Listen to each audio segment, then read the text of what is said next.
Oi professora, eu sou o Pedro e junto com o Gil a gente preparou esse vídeo para poder explicar com as nossas palavras como que a fibra ótica funciona. A gente organizou o conteúdo em temas, incluindo os tipos de fibra, como a luz se propaga, como as fibras são fabricadas, os conectores, o processo de fusão, além de algumas curiosidades e a importância dessa tecnologia hoje. A gente também vai trazer a explicação de cada uma das siglas ou nome técnico que a gente apresentar aqui para melhorar o entendimento. A fibra óptica é um fio extremamente fino, geralmente feito de vidro de sílica ou de um plástico especial, e que tem capacidade de transportar pulsos de luz. Esses pulsos eles carregam dados, como se fossem sinais de internet, vídeos, chamadas e arquivos, e viajam em altíssima velocidade. Diferente dos cabos metálicos tradicionais, como os de cobre, que usam eletricidade, a fibra usa luz. Isso traz 3 grandes vantagens: mais velocidade, maior distância sem perder de sinal e imunidade à interferência eletromagnética. Por isso ela é tão usada em redes modernas, tanto em grandes cidades quanto em conexões internacionais.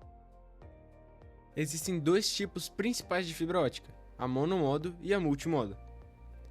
A fibra monomodo, que também é chamada de SMF, Single Mode Fiber, tem um núcleo muito fino, entre 8 a 10 micrômetros. Ela só permite a passagem de um único feixe de luz por vez, o que evita dispersão e permite que o sinal vá muito mais longe. Ela é usada em conexões de longa distância, como os backbones de internet e os cabos submarinos. Esse tipo de fibra normalmente usa laser como fonte de luz. Já a fibra multimodo, ou MMF, Multimode Fiber, tem um núcleo mais largo, 50 ou 62,5 micrômetros, e permite vários feixes de luz ao mesmo tempo, cada um em um ângulo diferente. Ela é usada em distâncias mais curtas, como dentro de prédios ou empresas. Como cada feixe faz um caminho diferente, pode haver dispersão de sinal, então seu uso é mais limitado. Geralmente, usa LEDs como fonte de luz, por serem mais simples e baratos. Mas como a luz viaja para dentro da fibra sem escapar? Isso acontece por causa da reflexão total interna. O núcleo da fibra ele tem um índice de refração maior do que a camada externa, chamada casca ou cladding. Quando a luz entra no núcleo em um ângulo específico, ela não consegue sair. Ela reflete repetidamente dentro do núcleo, mesmo se a fibra estiver curvada. Essa reflexão garante que a luz continue viajando até o destino.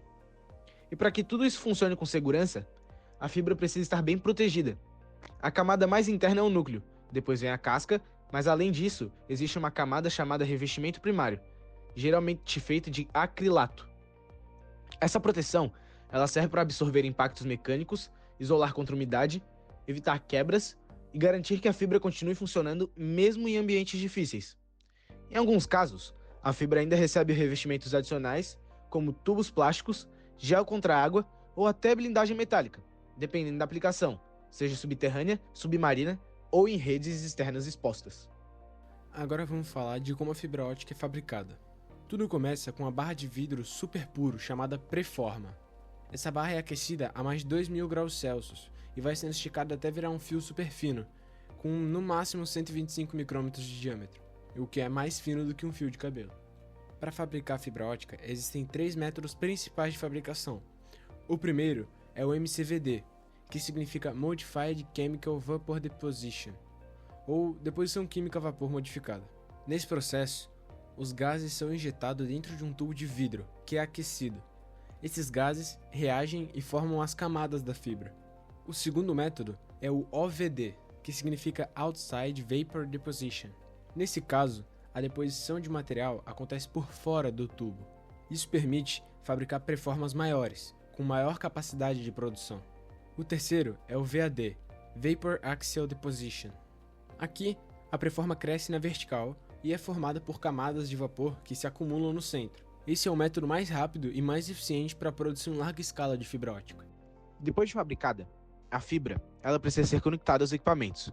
Isso é feito com conectores ópticos, que servem para encaixar uma fibra em outra ou em dispositivos de rede. Alguns conectores mais usados são o SC, que significa Subscriber Connector. É um conector quadrado, do tipo Push-Pull, muito comum em redes residenciais e projetos de FTTH, que significa Fiber to the Home, ou fibra até a casa. Outro tipo é o LC, que significa Lucent Connector. É menor e tem trava. Ele é ideal para lugares com pouco espaço, como racks de data centers. Como ele é compacto, permite mais conexões no mesmo espaço. Outro tipo é o ST, Straight Chip. Tem um sistema de encaixe por rotação. Ele era bem comum em redes antigas, mas caiu em desuso com o tempo. E o MPO/MTP, que são conectores de alta densidade, com 8, 12, 24 ou até mais fibras em um só conector. Eles são muito usados em redes de data center, onde o volume de dados é gigante. Agora, quando a gente precisa fazer uma conexão permanente entre duas fibras, usamos a fusão. Esse é um processo feito com um equipamento chamado splicer, ou, em português, máquina de fusão de fibra ótica.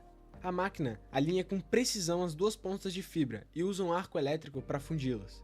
O resultado disso é uma emenda que praticamente não perde o sinal, que é geralmente de apenas 0,02 decibéis, o que é quase nada.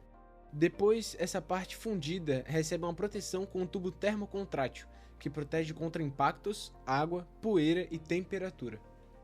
Agora eu mostrarei algumas curiosidades e um pouco da história sobre a fibra óptica. A ideia de guiar a luz veio lá de 1870, com John Tyndall, que mostrou que a luz podia seguir o caminho de um jato d'água curvado.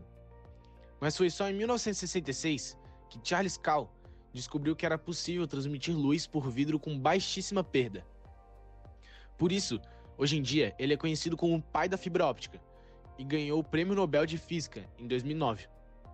A fibra de baixa perda foi produzida pela primeira vez em 1970 pela empresa Corning, e isso mudou a comunicação mundial. Hoje em dia, temos mais de 1,3 milhão de quilômetros de cabos submarinos feitos de fibra óptica. Eles são responsáveis por 99% do tráfego de internet internacional. Sim, até uma mensagem de WhatsApp pode ter passado por um cabo no fundo do oceano.